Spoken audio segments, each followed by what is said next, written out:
Hello, everybody, and welcome back to another episode of the Beef Up Front podcast here on Pick Swap Media. This year is Ryan Coyle, back with our weekly show, the Fantasy Football Stardom Situm Show. Been on a little bit of a cold streak. We lost again last week, 116 on our sit list, 297 on the start list. Pushed our record to 6-4 on the season. Two of those losses within 5 points. So this was our worst loss of the season, but that just gives me more optimism that I'm ready to catch fire this week and get back on track as we head into the fantasy football playoffs almost. This could be some people's last week in the regular season, so make sure to tune in throughout the entire episode. I'm going to give you some good pointers, I think, that'll help you win your matchup this week and maybe propel you into a playoff spot if you're in a win-and-in situation. So, like I said last week, 116 on the sit, 97 on the start. We're looking to bounce back this week. We'll start it off at the top with the quarterbacks as always on our start list. A guy who's making his first appearance in many people's lineups this year. That's quarterback Deshaun Watson of the Browns at the Texans.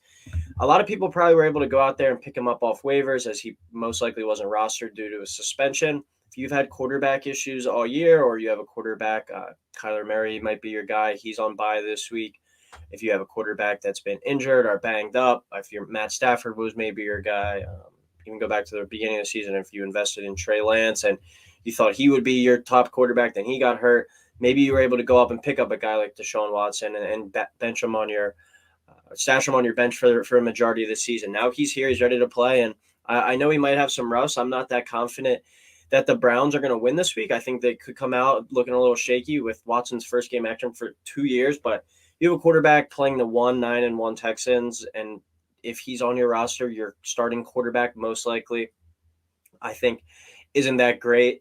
If you've been kind of hanging on to Deshaun Watson, keep up a roster spot all year, you have a pretty golden opportunity right here, and he could go out there and have a big week this week. So I like him against the Texans. I think we might see this Browns offense kind of unleashed a little bit. It's been pedestrian with Jacoby Brissett. I think now everything will be opened up with Watson back in the fold, and we'll see what he brings to the table. Hopefully it's not like a Russell Wilson type thing with a new face and a new place and he sucks.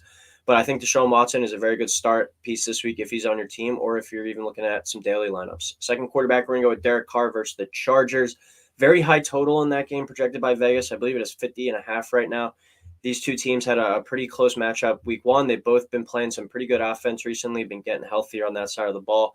I like this game to be a shootout in the high 20s, low 30s kind of range and be going back and forth right there. So with that being said, I like Derek Carr versus the Chargers this week. I think he was the 13th ranked quarterback on average for most platforms. If you're in a 12-man league, I would definitely consider starting him this week. Go to the running backs now. We're going to go with David Montgomery versus the Packers. Great matchup. The Packers just gave up over 300 yards on the ground to Philadelphia. They gave up 2 rushing touchdowns to Miles Sanders. I believe it was 2 to Kenny Gainwell.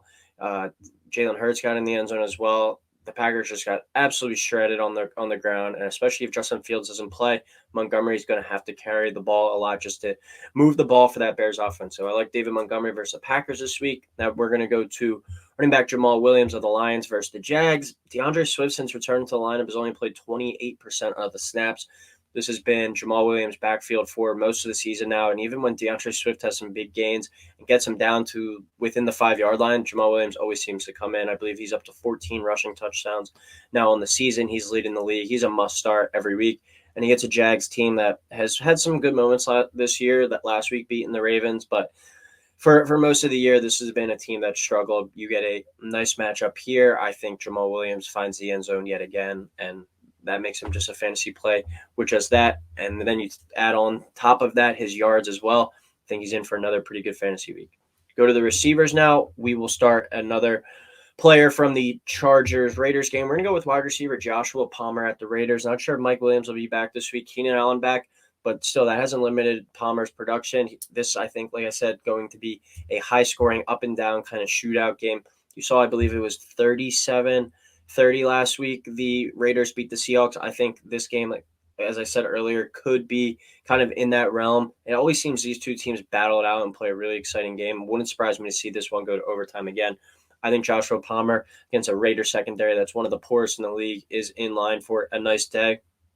Justin Herbert has really formed a nice relationship, and they've developed a nice trust between each other. I think he's in for a big one here. Second wide receiver, we'll go Garrett Wilson at the Vikings. When Zach Wilson's out in the lineup, Garrett Wilson's been dominating, plain and simple. He plays a Viking secondary that is struggling. They just had another one of their corners, Andrew Booth, have knee surgery. Rookie out of Clemson. He will be out for the season, so it's another piece in the secondary down. And Garrett Wilson last week with Mike White, 2 touchdowns. You see, if he just gets the ball in space, he's a big-time playmaker. It's just in terms of getting him the ball, and it seems like Mike White is able to do that at a higher level right now than Zach Wilson. Tight end, as I say all year, is a dart throw. Last week, the tight ends were killers. I think my tight ends combined for 2 points on the start list. It's really just, I think, dependent on if you get into the end zone or not. Other than Travis Kelce, every tight end is a major question mark. Even Mark Andrews, I think you can say, just because of the inconsistencies in that passing game for Baltimore. So if you don't have Travis Kelce, it's really been a disappointing year just for the tight ends in general. I thought it was a position on the rise. Kyle Pitts disappointed all year. Darren Waller hurt all year. Both those guys on IR right now. Dallas Goedert on IR as well. He was out to a really nice year, but Travis Kelce or bust, it's kind of like at the tight end spot. So if you're fiddling around with some guys in your lineup, maybe one of these guys on the waiver wire, I'd recommend maybe picking them up. I'm going to go with both tight ends in this Raiders and Chargers game. We're going to go first tight end, Gerald Everett at the Raiders. He's been a very, very consistent, I think you can say, tight end for most of the year. He's a top 10 fantasy tight end this year. Probably going to finish in close to the top 5. He was one of my sleeper guys at the beginning of the year for tight end. That has looked pretty good. He's a talented receiver. Like I said, in the Raiders matchup, I think this is an up and down kind of scoring game. That's the same reason I'm throwing Foster Moreau in there. Darren Waller still on the IR as well against a Chargers team that hasn't played exactly great defense all year either. So Gerald Everett and Foster Moreau for the tight ends. And then defense, we're going to go Seahawks at the Rams. The Rams have just really been struggling. Matthew Stafford out, Cooper Kupp out. Allen Robinson's been a no-show. I think he might be out too. Offensive line's been bad.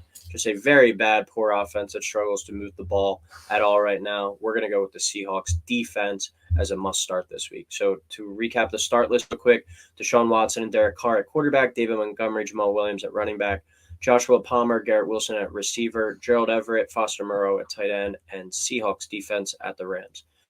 Hit list now, we'll go quarterbacks at the top. Tua at the 49ers. It's a lower total than you would think for a Dolphins game, the way that they've been moving the ball and put up the ball this year. 49ers, 4 straight games, haven't allowed a point to their opponent in the second half. This is the hardest competition that I think Tua has seen yet this year, and he's playing against a very, very good 49ers defensive line led by Nick Bosa that will be able to take advantage of a pretty poor Dolphins offensive line, I think, and that is without their best left tackle or best offensive lineman in general, and Teron Armstead. I think Tua kind of gets pushed and hit around a little bit this week, and the 49ers control that game at the line of scrimmage, leading to a bad performance here from Tua and a bit of a step back for that track team that the Dolphins have. Second quarterback, we're going to go Kirk Cousins versus the Jets. The Jets, 4th fewest points allowed, I believe it is, per game on defense this year. They've been pretty stellar. It's another game that's like a lower total. It's like 44.5. So we could see like a 24-20 game they're kind of projecting. And they've had a lot of success running the ball. The Vikings this year in their victories, I expect them to continue to do that this year. The Jets do average are allowing 111 yards per game on the ground. I think we're going to see a heavy dosage of Dalvin Cook in this one. Go to the running backs now. First one, Alvin Kamara at the Bucs. The Saints just have been so inconsistent on offense this year, so up and down. It seems like Andy Dalton's still there. Now he gets to play a Bucs team that has a very good defensive line, very good defensive front, and they're still able to defend the run. Alvin Kamara hasn't had that great of a year.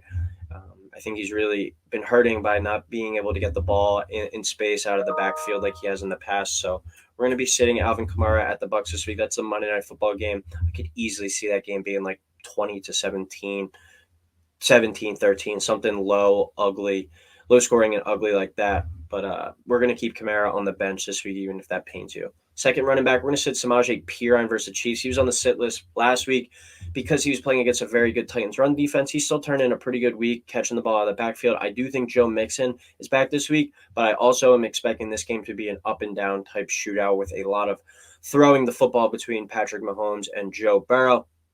Samaje Perine, I think people are going to kind of rely on him to maybe be a flex piece this week if Joe Mixon's back. I think you can find better options than that. When Mixon's in there, he's going to dominate the snaps. Wide receivers now. First one, we're going to go with Alan Lazard at the Bears. It sounds like Aaron Rodgers will be missing this game due to that rib injury and his thumb injury. And Christian Watson's really been taking over kind of as the number one guy. I know Jordan Love's coming in. He looked pretty good in that one quarter of action versus the Eagles last week. But still, I'm not trusting Alan Lazard, even against a Bears defense that struggled. I want to see Love and more game action if I'm going to be trusting any of his receivers in my lineups this week. Second receiver, we'll go with wide receiver Jacoby Myers of the Patriots versus the Bills on Thursday Night Football. I just remember that playoff beatdown that the Patriots took to the Bills last year. I expect the Bills to turn back the tape on that one and really emulate the entire game plan and try to do everything they did that rattled Mac Jones and led to no success for them. That would mean the top receiver for the Patriots, Jacoby Myers, is going to struggle as well. Tre'Davious White probably back in the lineup, going to be covering him a lot this week. I think Jacoby Myers, good option to keep on the bench this week. Now we go to the tight ends. As I say, dart throw. One of these guys could catch a touchdown and just have 20 yards on top of that with 2 catches, and he could be a top 10 tight end. That's how poor the position's been this year. So we're going to hope that the Broncos don't figure it out this week, and we're going to say Greg Dulcich. I've had to start him a few weeks. Fantasy, he's had a couple nice performances, but more times than not, as bad as this Broncos offense has been, that he's the tight end position on that team has struggled. He's playing the Ravens, a pretty solid defense this week. We're going to keep him on the bench, just not continue the theme of not trusting any Broncos. Second tight end, we'll go with Mike Gesicki at the 49ers. As I've said, you might not be starting him this week, but you also might be forced to roster him just due to the lack of good tight ends right now in fantasy football. This is another dart throw. I have Tua on my sit list, so we're going to sit the tight end. 49ers, a very good defensive team. As I mentioned, they held Jawan Johnson last week, tight end on my start list, to 0 catches for 0 yards, 0 touchdowns. So shut down a tight end last week. Let's hope it continues forward this week. And then defense, we're going to sit the Patriots versus the Bills. Bills had their way, as I said, with Mac Jones and the defense earlier. The offense absolutely dominated the Patriots last year. I don't think they punted or took a knee until the end of the game. They just moved the ball up and down the field, and against Bill Belichick team, that's pretty scary. This is not a short week game either. They had this whole week rest due to both playing on Thanksgiving last week, so I don't think that'll play a factor in this one. I like the Bills to win that game and be able to move the ball on the Patriots. Despite some of their good performances this year, they did just go up 33 to the Vikings. So round up the sit list real quick. Tua and Kirk Cousins at quarterback, Alvin Kamara and Samaje Perine at running back, Alan Lazard, Jacoby Myers at receiver, and then Greg Dulcich and Mike Gesicki at tight end, and then defense, Patriots versus the Bills. Looking back to get to our winning ways this week, if this is your last week of the regular season and you tune into this episode, thank you for tuning in. Wish you best of luck as maybe you go to the playoffs. If not, we will be talking to you next week. Maybe next week your playoffs begin, or next week you're going to need to win and in to get to the playoffs. But thank you to anyone who's listened this year. Please like, subscribe, leave a comment if you're following these picks, if you're enjoying these videos, and we will talk next week. Best of luck in your fantasy games.